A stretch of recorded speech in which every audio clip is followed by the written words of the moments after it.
the last couple of years, I didn't appreciate seeing people in real life. And now, the last couple of months, going on a year, I appreciate seeing everybody in real life. So thank you so much for having this event today. We're in unprecedented times, as you know.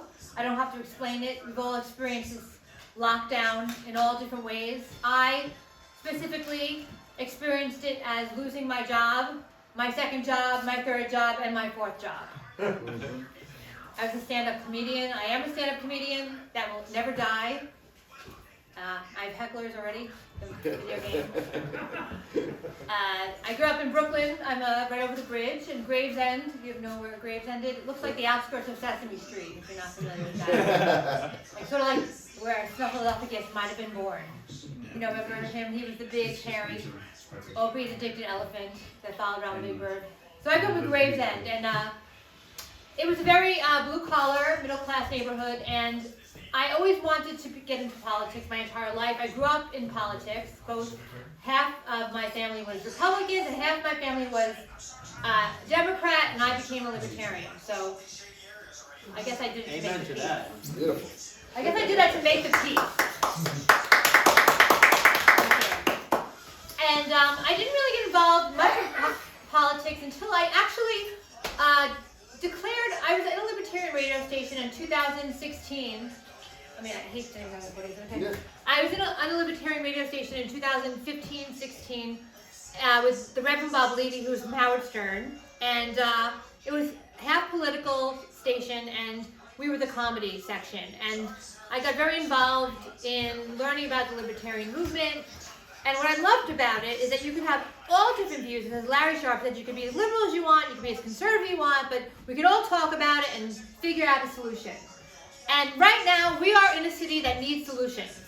That is right. And one of the solutions might be to turn that off. So if you don't mind, Jojo. Jojo, turn that off. I'm sorry. You got money?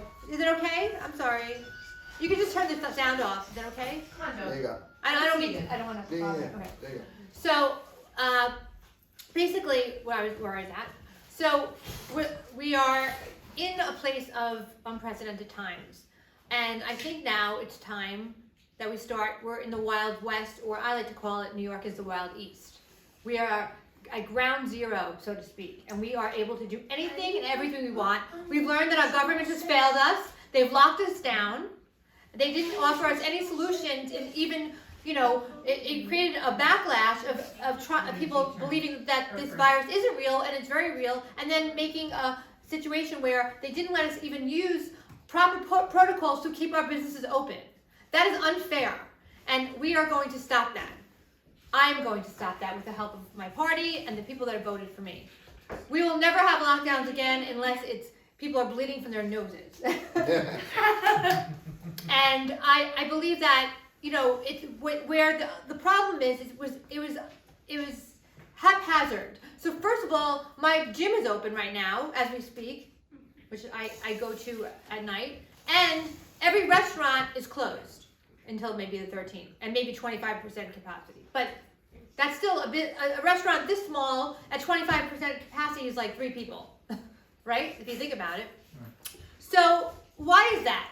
Why is this haphazard opening and closing? It's unprecedented, and it's unreliable, and it's not working. So we need to change it. So I've created the Prussman plan of reopening, where we would help people reopen by giving them grading systems and supporting them in that, and so we could make people feel safe that both work there, because there are employees that don't have a choice that are working, and then we have people that want to go to these restaurants. So there are ways to do that where people can work and be safe, and also people to feel comfortable and enjoy themselves, because dining is one of the ways we make money.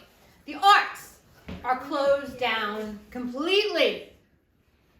New York needs its art. Look where we are right now. We're in the art center. We're in art. I'm standing in a piece of art right now. And comedy clubs are obviously not essential, because they don't care about comedy clubs. Music venues are non-essential. And we've closed our art. Healing comes to art. Why can't we open up art venues safely the way we'd open up restaurants or a gym? Like telling a joke in front of, or playing music with people socially distanced is going to kill people. I think it's going to heal people. And so that's one of the things that really encouraged me to take a stance and run for office, is because I think that people take more responsibility for themselves than the government has ever given us credit for. One of my platforms is personal responsibility, because I believe if you do not learn personal responsibility or do not have it, you are unable to exist in this world. And no government, no higher authority can tell you what to do but yourself. And the way I've been living my life is that I feel that my responsibility to myself and to my community has been first and foremost. And I don't want to hurt anybody, and I don't want people to hurt me. And that's how I live that's my golden rule. And no pun intended, because golden is the color. So, thank you for laughing. I have a great audience member. So, I believe that's what I have very specific policies I'm going to go into. So that's a little bit about me. I grew up, my dad was a butcher, I'm a vegetarian. I know it's weird. My mom was a bookkeeper, and we always had political fights at the table. People are not talking about politics anymore. The only party that I've ever actually had in-depth conversations with opposing views is the Libertarian Party. And that's what makes it so exciting, because you cannot talk to somebody like all the Democrats have to speak that way, all the Republicans have to talk about it that way. When I'm around libertarians, I meet all different types with all different types of views, and we can discuss things and then meet in the middle, or not meet at all, but meet somewhere and have the discussion. We've stopped talking about stuff. Our politically correct environment has killed us. As a comedian, as an artist, and I'm not talking about being a mean person or just saying evil things to somebody because of their race, religion, or gender, but I mean just like being able to talk freely about certain conversations, being able to joke in a fun way. And that's killed us. And that needs to stop. We need to be able to talk about things, because that's how we heal. Lisa Lampanelli used to say it best. I don't know if you know Lisa Lampanelli. She was a friend of mine. She's like, she would be very politically incorrect, but everyone loved her. She'd have the most diverse audience in the world, and yet she was able to have a conversation about everything. And I think that's a way we need to go. Because healing starts with conversation.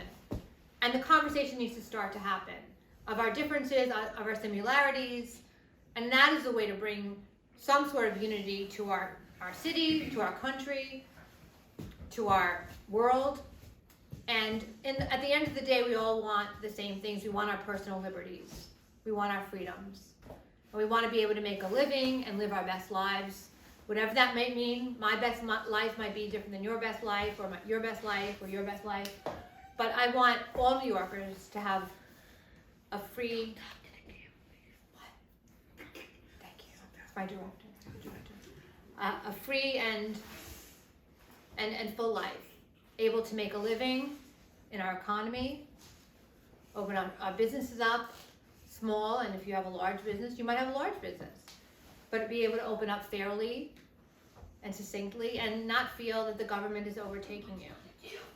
So that's a little background, and I have very specific policies I want to address with you. So I'm going to start by going through my paper, because I don't get lost in my ADD. So end the lockdowns, expand COVID testing. So let's say we all got tested outside right now, and we're all negative, and let's say the tests are accurate, we're safe. We have a party right there. That could have solved how many closings? 1 million, right? Yeah. 1 million. How much money would that have saved us? How many jobs would have not been lost? It would have been the simplest exciting way to open up. I want to establish the Prussman plan for corona safety, which would grade establishments on their ability to spread airborne illnesses, similar to the health department grading. Due to the lockdown, small businesses are fighting to stay afloat, as we know, while they are forced to close their doors. Large corporations are having no problem at all affording to remain in business. Not fair. These need to be middle ground that takes both health and financial state of New Yorkers into consideration. So while Walmart or Key Food can stay open, the small mom and pop store is struggling hard. I want to decriminalize, this is marijuana, psychedelics, and vapes, so that innocent people are not needlessly encountering cops arresting them for small victimless crimes, smoking a joint or doing a vape with a joint in it, with weed in it, or even psychedelics done safely. It should not be the police's enforcement. That's not where it should go. There needs to be accountability for officers who create victims and no tolerance for acts of brutality, period. And support our officers that need it.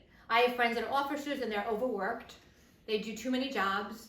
We need to help them out, bringing people on in the psychological realm to help the homeless and the mentally ill and people with drug addiction. Our addiction rate right now in the city has skyrocketed. There's not enough beds in rehabs for the people that have relapsed or have created an addiction since this pandemic. And that's something we're going to come out of. There's going to be PTSD for our children and our adults. There's no doubt in my mind. And so we need to be prepared for the mental illness that will come out of this pandemic. It may not happen right now.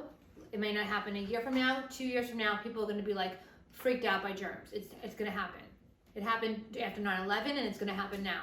So we have to be prepared for that as we go on. Because trauma is something that stays in your body and it will come out at the weirdest times. So I just want to let you guys know, as somebody who's been speaking on mental health advocacy and mental illness for years and drug addiction, it is bound to happen, and our city needs to be prepared for what's going to occur after this pandemic. Not only what's going on now, after the pandemic, when things open up and people are out again and the energy is crazy in the city, people are gonna be like, oh my God, and there's gonna be a lot of people seeking mental help. So I wanted to bring that out. I want to democratize education. Right now, the mayor's office just assigns people, then they assign other people, and there's no like democratization of our education. It's a very bureaucratic institution of education that has failed us horribly. It has failed to meet the needs of our students, the needs of our parents. There's no say in who's running your education anymore. By decentralizing it and taking it out of my office into the hands of the communities, it's giving up my control, which I'm fine with, and putting it in the power in the hands of the local communities where it belongs, where it's better served, where the parents and the teachers and the youth can be directly involved in making their own decision processes in education. Because that has been lost, and that's what's failing our education system. People are just, some higher ups telling people what to do. I'm not in your community. Every community has different needs. I don't come into your house and tell you how to run your kitchen, just like you don't come into my house and tell me how to run my kitchen.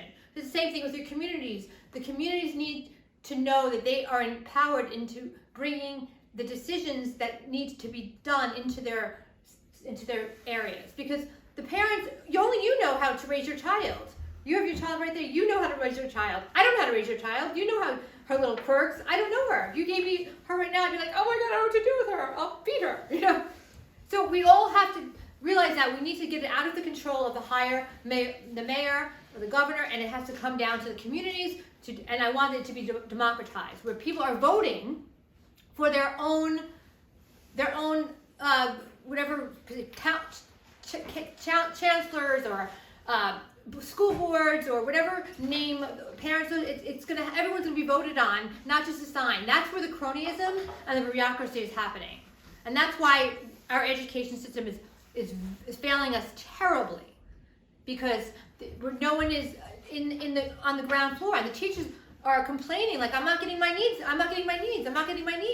Well, if they're in charge of their own education, then the needs are being met, because we know, no one knows what you need but your own community. I don't like this higher power mayor or that would just come down and say, you need this and you need that. I can't tell you that. Come to me and tell me what you need. And let's make that happen, and you will be in charge by democratizing your communities. So it'll take away centralized control of education, and you'll see a big difference. So return to the power of the people. That's always going to work the best. People always solve each other's problems better than the government has ever done. Like the gentleman who just created a vaccine website for $50. That was, the government could have spent $50 million on that, and they couldn't do it right. They would have fucked it up. Excuse my language. I'm sorry. Messed it up. Excuse my language. I say the F word. I'm sorry. Okay. We're in Staten Island. I guess I'm okay. She doesn't understand that. Okay, and then one of my other major platforms is I'm a big animal rights advocate, and this is something that I've always wanted to bring into New York City. I want New York to be an animal welfare place, basically. New York City wants to turn into, I want to turn into a no-kill shelter for animals, so we can get as many adoptable animals as possible. I want to end the abusive horse carriage riding, because the horses do not belong on Fifth Avenue. And I like people to practice healthy lifestyles, but that's not my job to tell you, but I'd like to encourage that. I want to end as much animal cruelty in the city as possible, and that will stem from many different places. I don't view, and the reason a lot of people ask me, I don't view animals as property, I view them as beings. So when someone says, how do you feel if an animal escapes the slaughterhouse or the specific butcher place, will they be returned? My answer would be no, because to me they're a being and they're not property. So that I might differ on some people's opinions, but that is how I feel about animal welfare. And I'm very strong on that. And I believe we are only as kind of a city as we are to our people our animals that don't have voices, our children that don't have voices, and where strong government we don't need, but we do need to protect the most innocent, like children, and like animals. And that is a very strong stance I do take. And I will do everything in my power to protect children and animals and the elderly. I think the way that our elderly has been being treated, they just get lost. I see it with my mom. My mom is 86 years old. She worked her entire life, and she got messed over where she worked. She didn't have a very good pension. She didn't have a very good plan, and she didn't have, she didn't have a lot going in terms of legal. And they fired her because she was too old. She was still doing her job, but she was too old. And I think we need to end what's going on with older people, because we're all going to get old one day, hopefully. If we don't die of coronavirus. I'm joking. We will all get old one day, and I think that we need to protect our elderly. We're not doing enough for them. So, thank you. That's a little bit about my platform. There's a lot more that I'm working on. Yes. You had mentioned police brutality, having like zero tolerance for it.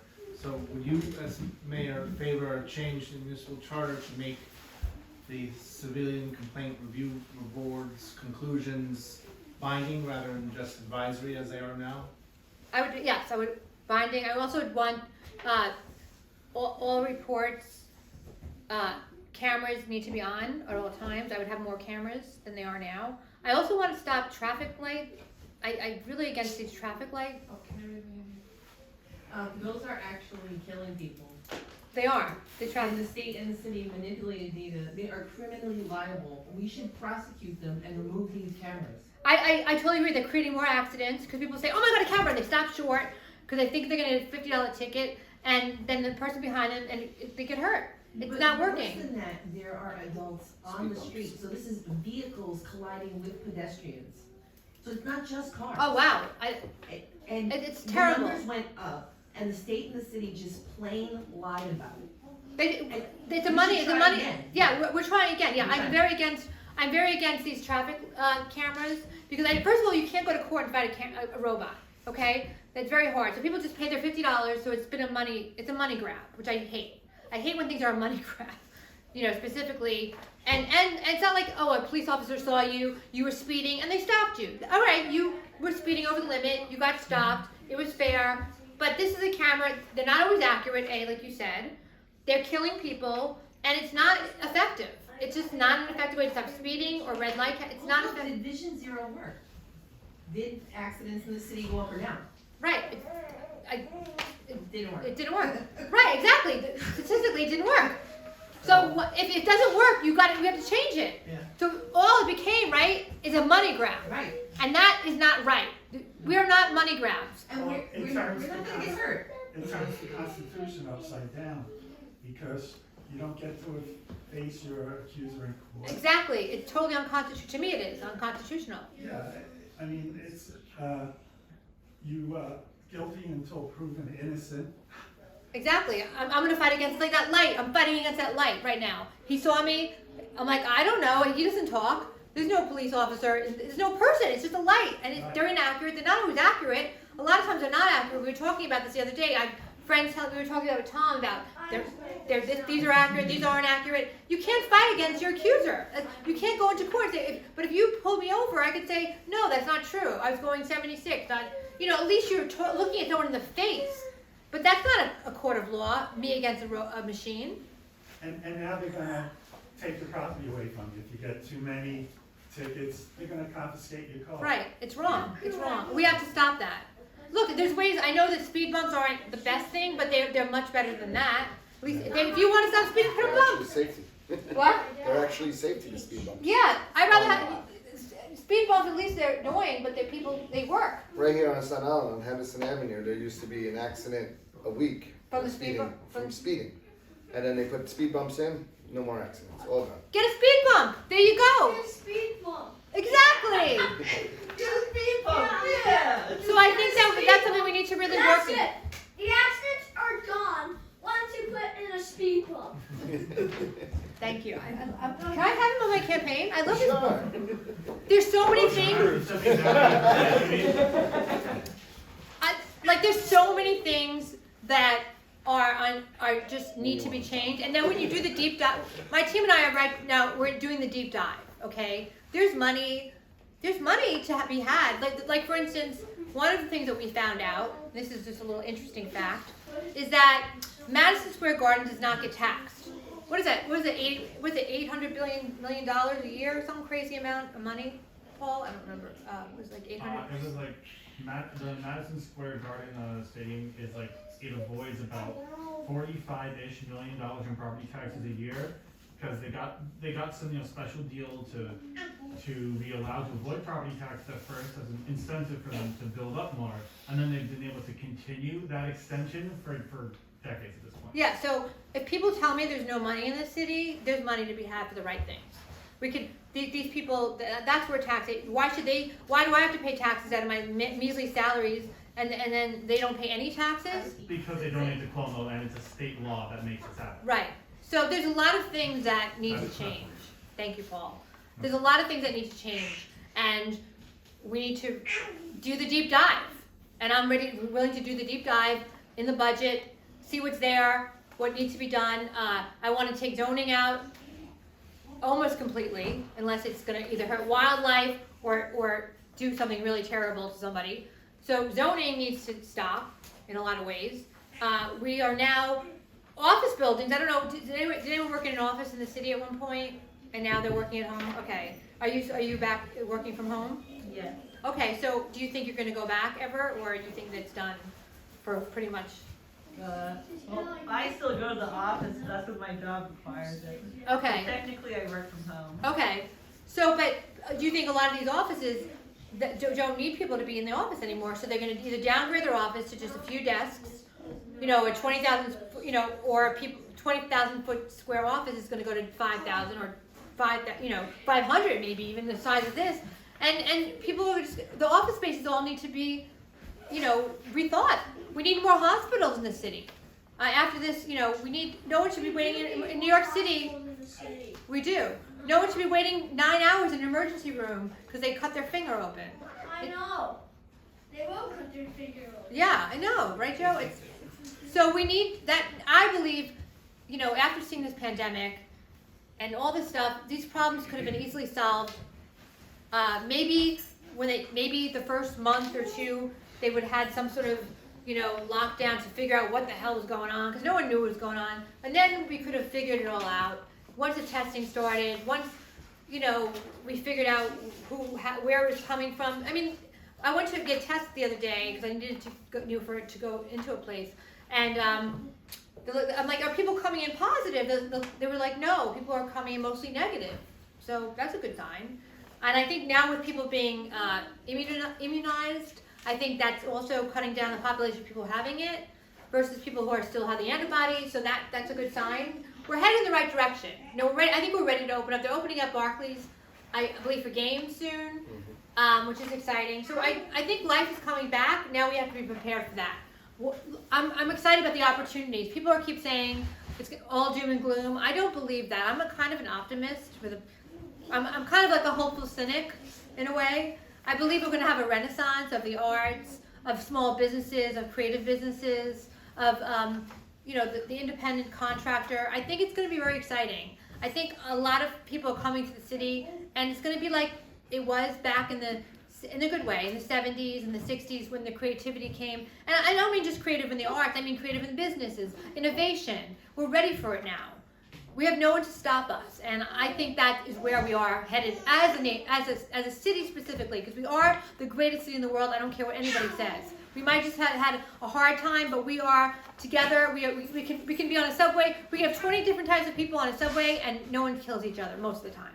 So, right? No one kills you most of the time. Right? Most of the time. Oh, I love this kid. Can I take your kid home? That's I think where we are right now. I'm really excited. I've been really excited about bringing the city to a place of. I think we're in this place where we're going to have a new perspective. It sucks right now, but I think in a few months it's not. I think it's going to feel. I think we're going to feel like a freedom that we haven't felt to actually explore career opportunities. I think that there's going to be a lot of space available if you are a business to start your own business or to expand your business and work for yourself. I'm excited about that. I've been working the gig economy in every which way since probably 1990 something. So I've been an independent contractor pretty much most of my life. So I think that economy is going to be huge. I think it's not going to be the person working for the big company anymore, though that's fine, but I think a lot of people are going to be working for themselves. And so, on that note, does anyone have any questions? Because maybe that's a better way to go right now, since I'm talking. And if anyone has a question about anything specific, about my plans, about my policies, let me know. No, go ahead. You don't need to take care of Are you seeking any union endorsements, or I mean, what? Well, I don't think I'll get the teachers union, but I don't know. Maybe I will. The arts, hopefully some of the arts endorsements. The fire department, I have a relationship with. Perhaps the police endorsement. Perhaps some. Yeah, let's bribe the cops. What? Let's bribe the cops. Yeah, we should bribe the cops. No, The good cops. Instead.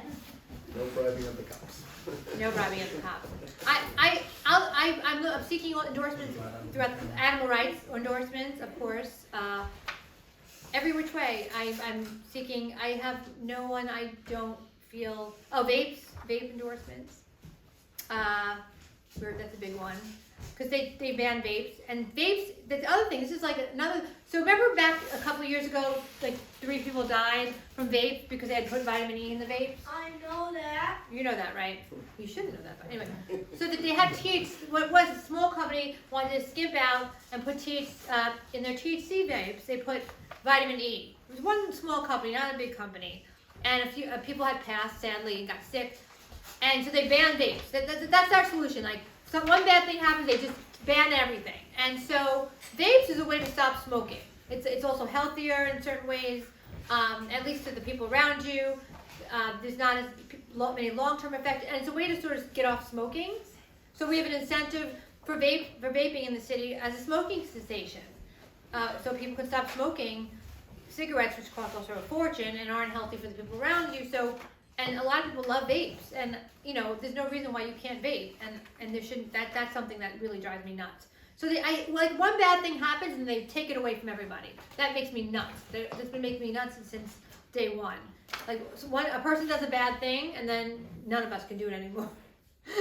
You are absolutely correct. A person does a bad thing, you can't do it anymore. Right, and it's not even you that did the bad thing, right? Uh-huh. He's the best. I've never. Okay. So, if anyone has any. Hey, hi. Thank you so much for coming out to this, by the way. Thank you for having me. I appreciate it. I was trying to bring more people, but There's plenty. I have a couple of kind of quick fire ones. If you Sure. don't mind. Have you ever, just to catch me up, have you ever run for office before? No, I've never run for office. Okay. In high school, I ran for past president. Cool. All right. And what is the situation with signature gathering or matching funds? Are you trying to do like? Yes, we're trying to do matching funds, whatever we need to do. We're raising money. We're having donations. Okay, that kind of thing. that's great. Are you are you viewing, because of your politics, are you viewing Staten Island as sort of the natural home base for your run? It could be if you want me to be. Where are you from originally? Brooklyn. I'm right over the bridge. Okay. I'm a Brooklyn girl. I've worked in Staten Island. I've done shows here. I come from a radio background. I was on Howard Stern. And this is, I had a fight with one of my friends from Howard Stern. Like, is this for your act? I have to do a little comedy, I feel. Okay. I said, no, it absolutely is not for my act. So that's been a big challenge for me. I've been a serious mental health advocate, and I'm a speaker in colleges, universities for many years on mental health and eating disorders specifically. I've worked with NEDA, National Eating Disorder Association. So I've been an activist in animal rights as well. I did some speaking on that. So I'm not like far removed from politics as they go. Though I've never ran for mayor before, which is not a bad thing. So no one has their hands in my pocket, or I don't have their hands in their pocket, or something like that. What's the term? I don't have any hands in any pocket. Yeah, no pockets at all, correct. Right, so I can't be bought right now. Okay, and then just because we're now living in this age of ranked choice voting this year for the first time, have you given any thought to, if someone put you on the spot, one of the other mayoral candidates that you would be supportive of, as, say, someone really loved you, but they want to know who they put as number 2? I don't even know yet. I did have a debate. I had my first education debate a few weeks ago, and there were some really interesting candidates on. I had a debate my borough president. That was weird. Eric Adams. He was pretty nice. There was one candidate. I really liked his views. I forgot his name. I'll give you his name. I would probably endorse him. But I like the ranked choice voting. I think first of all, at the end of the day, whoever wins this candidacy of mayoral, they're gonna have to. We have to all work with everybody. So it's like I don't believe people I run against are enemies. I think we're all living in the city together. And this, maybe I'm being a Pollyanna about it. We are living in the city together. We are. Right, and and we're gonna have to be under somebody's mayoral authority or whatever it's called, or guidance. So I don't feel we should hate our other candidates. I think that's a very bad precedent in our country right now. And running third party, I think maybe takes away from a little bit of the partisanship. And that's one of the things I can't stand about is the partisanship in this country right now. I have friends on every side of the aisle, on very left, very right, very center, and I want to be friends with everybody if I like them as people, and I don't think their politics should affect my interrelationships with them, and this year it has affected it, and I really hate it, to be honest with you, and that needs to stop. That needs to stop. It doesn't belong in New York, especially our diverse ethnic culture and our diverse religion and all that. And I think we should open our houses of worship. I think people need their healing and their faith. It keeps people sober. That's something that closed, and that wasn't fair. We could have opened those up safely as well. So I know I have a lot of views on things, and they just keep coming. So I'm sorry, I can ramble, and I'm sorry. That's great. And so I will ramble for hours. I'm good at that. So you can stop me, and I'll get off the stage. But this is years of speaking at colleges and all that. But if you have questions, just ask me a question that usually helps me with my policy. Yes, Mr. Goodman. Yeah, whoever you are. Where can people go to support your campaign? Oh, that! Yes, your campaign, yes. Can I? He's on the team, okay? He is on the team. He's stepping down. He's my replacement. He's my new campaign manager, boy. Should be about this. Okay, so basically, it's PrussmanForMayor.com. We're looking for volunteers, people with skills, money, of course. Support it, donate. We're always looking for insight. If anyone has suggestions, sometimes we don't hit on a specific subject. I'm not close to it. I'm open to it. So if I didn't hit on something and you have an idea, put it in, let me know. I'm very open to ideas. I'm an idea person. I love philosophy. I could talk for hours about it. I'm just really grateful for you guys and for having me be at your convention and being in real life, because I'm sick of Zoom. And I hope that everyone stays safe and healthy. And I'm very, very happy to be here. So thank you.